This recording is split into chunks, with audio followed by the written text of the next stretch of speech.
Salut, c'est Nico, j'espère que vous allez bien pour cette nouvelle vidéo. Alors dans cette vidéo, je suis arrivé dans la petite ville de Rayong en Thaïlande. Donc j'ai eu envie de me faire un petit trip, d'aller voir un petit peu cette ville et également les environs par la même occasion.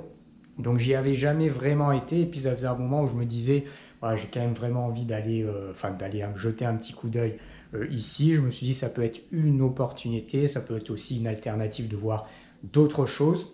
Donc je suis arrivé là dans la petite ville de Rayong. J'ai loué un appartement sur un mois tout simplement comme je le fais régulièrement en général.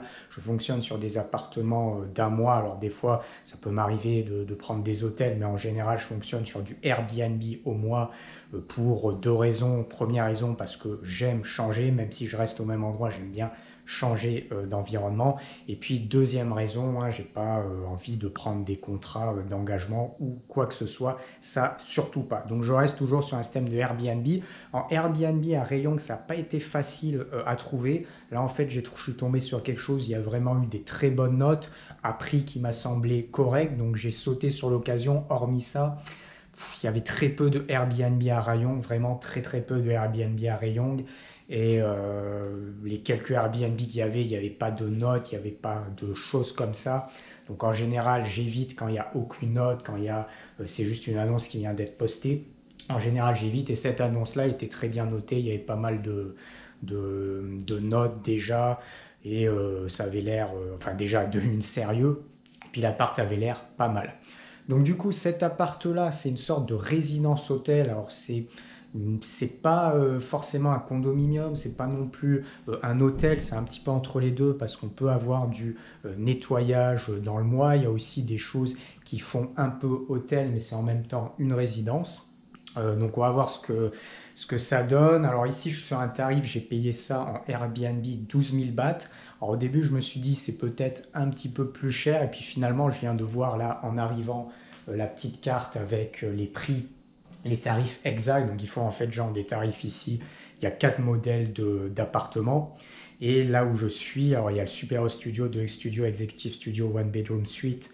Et là, je suis sur l'Executive Studio qui est un petit peu plus grand et qui est à 10 900 bahts si on loue un mois, qui est à 9 900 bahts si on loue 6 mois et 8 900 bahts si on loue 12 mois. Si on loue 12 mois. Donc moi je suis passé par Airbnb, j'ai quand même pris le prospectus pour comparer un petit peu les prix parce que c'est intéressant. Et là en fait c'est des prix hors charge eau, hors charge électricité. Donc moi en fait j'ai payé en Airbnb 12 000 bahts et en fait il y avait tout qui était compris dedans. L'eau, l'électricité étaient compris dedans. Donc là finalement si je fais le ratio Executive Studio 10 900 bahts, si on rajoute à peu près 1000 bahts d'électricité d'eau dans le mois, c'est à peu près ça ce qu'il faut sur ce type d'appartement. Des fois ça peut même être un petit peu plus, ça tourne aux alentours de 1000. On va être à 12 000 bahts. Donc finalement le Airbnb là est pas plus cher et pas plus cher. En plus de ça, normalement, il y a un petit frais Airbnb, donc c'est pas du tout plus cher que le prix normal sur un mois, hein. Bien évidemment, après c'est dégressif, mais comme je vous dis, là sur le tarif un mois, c'est exactement la même chose. Donc 12 000 bahts, ça fait à peu près, grosso modo, 340 euros, à peu près 330 euros à peu près en ce moment, on va dire. Donc là, c'est un studio qui fait 35 mètres carrés. Alors c'est pas mal, hein, c'est assez propre. Alors après, on va voir aussi si au niveau de l'extérieur c'est plutôt pas mal. Donc là il y a un petit coin cuisine, il y a un grand réfrigérateur. Là, ils ont mis pas mal de bouteilles d'eau en arrivant. Là il y a un espace pour travailler, donc ça c'est pas mal, c'est assez large. Donc là je vais pouvoir être tranquille.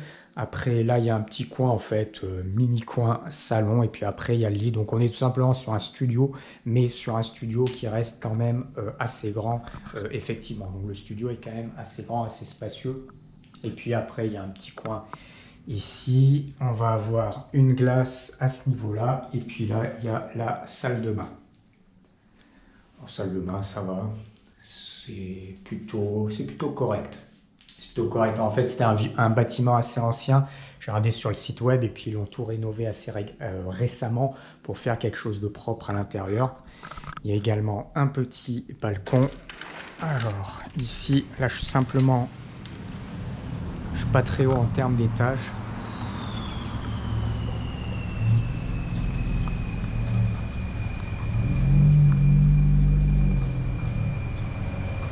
Bon, après, à l'extérieur, honnêtement, il n'y a rien d'exceptionnel.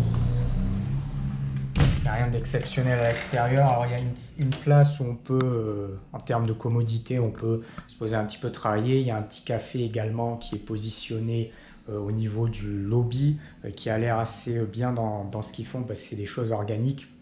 Donc, j'irai voir ça un petit peu plus tard. Et puis, bon, il y a un parking. Alors, il y a une salle de sport également. Il faudra que j'aille voir la salle de sport pour en faire un petit peu.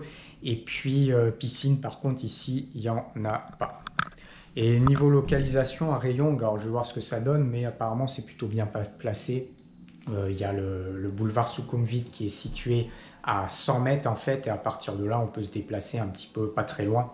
Il y a le centre-ville historique qui est à 3 km et il y a la plage qui est à 2 km. Donc là, après, j'ai jamais été ici, donc je sais pas trop ce que ça donne, ce que ça va donner. Donc on va aller voir au fur et à mesure des jours ici. Donc voilà un studio, donc 12 000 bahts, mine de rien, ça peut paraître peut-être un petit peu élevé, après c'est quand même des choses qui sont propres, qui sont modernes, qui sont bien entretenues. On n'est pas non plus sur du condominium de base, hein. Comme je vous dis, c'est un mix résidence-hôtel, donc c'est pas toujours les mêmes prix également. Et puis enfin, bah, moi c'est toujours pareil, je fonctionne au mois, en plus sur du Airbnb, donc bien évidemment on a des tarifs qui sont toujours un petit peu plus élevés parce qu'on n'est pas sur des bails de 6 mois, des bails d'1 an. Donc moi je suis en Airbnb, donc quand on est en Airbnb ou sur des bails d'un mois, des choses comme ça, bah, on paye forcément toujours un petit peu plus cher également. Mais ça ne me pose pas un problème parce que moi, ce que je veux, c'est de la flexibilité. Allez, on va s'arrêter pour cette petite vidéo. Si vous avez aimé, n'hésitez pas. Vous pouvez vous abonner à la chaîne. N'hésitez pas également à mettre des likes sur les vidéos. N'hésitez pas à aller également voir ce qui se passe en lien dans la description. Vous pouvez aussi rejoindre mes contacts privés en première dans la description. Et puis sur ce, pour une autre vidéo, je vous dis à bientôt. Allez, ciao!